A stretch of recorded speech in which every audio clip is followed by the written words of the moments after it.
Thank you, Honourable Speaker, and I thank the Honourable Lenora Geringalintambua for this important question regarding the digital transformation of Fiji's social protection program. It's for the opportunity to update the Parliament on progress made in developing the Social Protection Management System, SPMIS, and the Integrated Beneficiary Management Information System, IBMS. Mr. Speaker, as part of the government's commitment to strengthening service delivery, improving targeted accuracy, and modernizing the administration of our social protection programs, our ministry has embarked on a major digital transformation under the social protection reform agenda. This activity focuses on replacing paper-based systems with a modern, fully digitized platform that will support efficient, transparent, and timely social assistance delivery. Honourable Speaker, this digital transformation agenda is fully aligned with the National Digital Strategy, Fiji's National Digital Strategy of 2025 to 2030, which emphasizes on strengthening digital government services, improving data governance, promoting interoperability across systems, and ensuring that digital tools deliver faster, more inclusive, and more citizen-centered public services. It is useful to first provide some background on how this digital transformation emerged and took shape. In addition to the recurring audit issues highlighted and reported every year on the management of the delivery of social protection programs, and as an outcome of a fiduciary risk assessment of Fiji's social assistance schemes report and assessment, in June 2020, the Australian government provided the government of Fiji with $2.16 million to support the ministry's social protection reforms. In late 2022, in partnership with DFAT and its flagship program, the Partnerships for Social Protection Program, or P4SP, I'll refer to it in later part of this address, a number of specialized roles and technical assistance services were engaged to undertake a detailed operational and technical review of the six key social assistance schemes administered by the Department of Social Welfare, or now known as Social Protection. Following extensive consultation with a wide range of stakeholders, including beneficiaries of social assistance schemes themselves, the technical review report was completed in May 2023 and subsequently approved by the Cabinet. The review provided our ministry with recommendations for key operational and policy reforms to strengthen the efficiency and effectiveness of social assistance scheme. One of the core recommendations of the technical review was indeed the need to design and implement an Integrated Beneficiary Management System, IBMS, to strengthen the delivery of Fiji's social assistance schemes. However, while this comprehensive IBMS solution will represent an impressive achievement for Fiji, the technical review identified that a more immediate gap was in the area of data management, the digitization of beneficiary data, and data protection, which all needed urgent priority attention. Some of the ministry's online system crashed in 2020, and some processes were reverted to manual processes.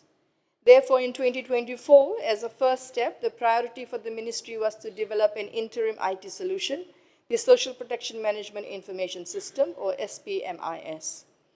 Our digital reforms are being implemented in two stages, the SPMIS. The first stage involves establishing an interim SPMIS to digitize core beneficiary information and support the ministry's priority operational needs.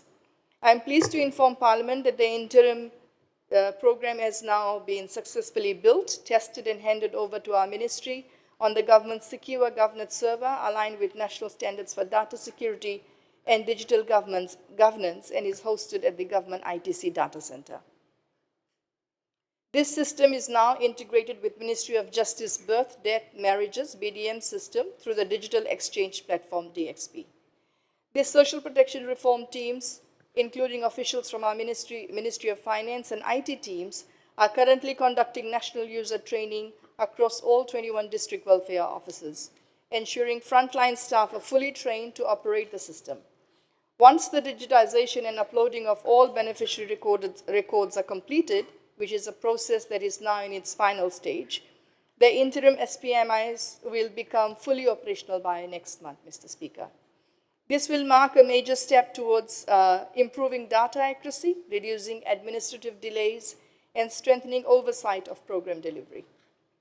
Mr. Speaker, during the nationwide training rollout for the interim SPMIS system, the team also undertook a rapid IT needs assessment across all 21 district welfare offices.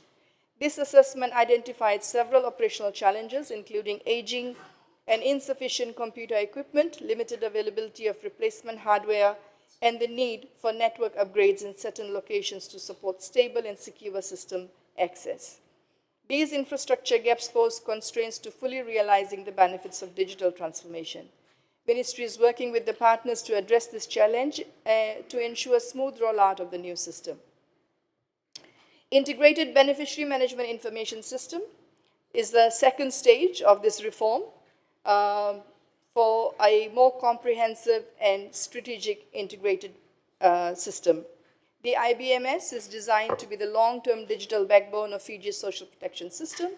It will support end-to-end administration, including applications, assessments, payments, reconciliations, monitoring, and a grievance handling process across all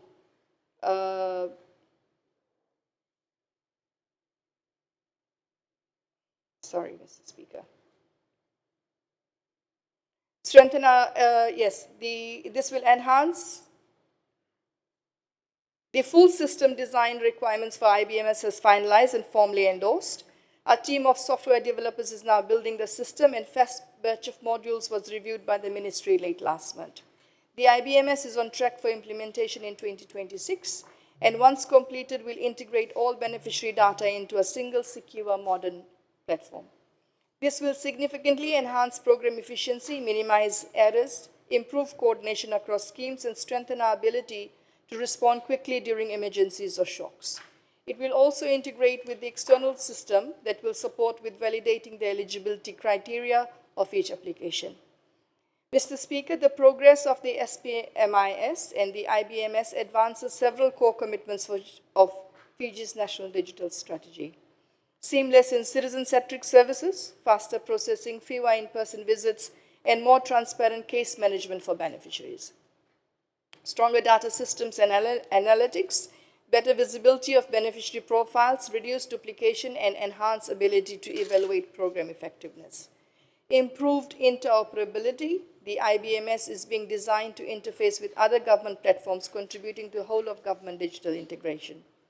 And digital inclusion, that means training across district welfare offices, ensures frontline staff and the communities served benefit from enhanced digital capability. And hosting on GovNet ensures alignment with national cybersecurity and data protection standards. Mr. Speaker, the digital transformation of Fiji's social protection program is one of the most modernization reforms within the social sector underway in the ministry. By transitioning from fragmented paper-based processes to a modern digital ecosystem, we are moving towards a faster service delivery, improving targeting, better transparency, and stronger accountability. In parallel, as part of reform, the ministry will need a functional review to strengthen role descriptions, clarify responsibilities, and enhance internal technical capacity to manage and maintain the new data systems. This review will ensure that the Department of Social Protection is also equipped with the right skills and organizational structure to sustain the effective digitalization of Fiji's social protection system. The interim SPMIS and the forthcoming IBMS together represent a major investment in building a more resilient, efficient, and people-centered social protection system, one that is better able to support our most vulnerable household today, well into the future. The ministry is grateful to the development partners, in particular the Government of Australia and relevant stakeholders, for their continued support to the ministry's ambitious reform agenda, providing access to critical funding for projects, expertise, and linkages to other systems to strengthen the delivery of social protection in Fiji. Thank you, Mr. Speaker.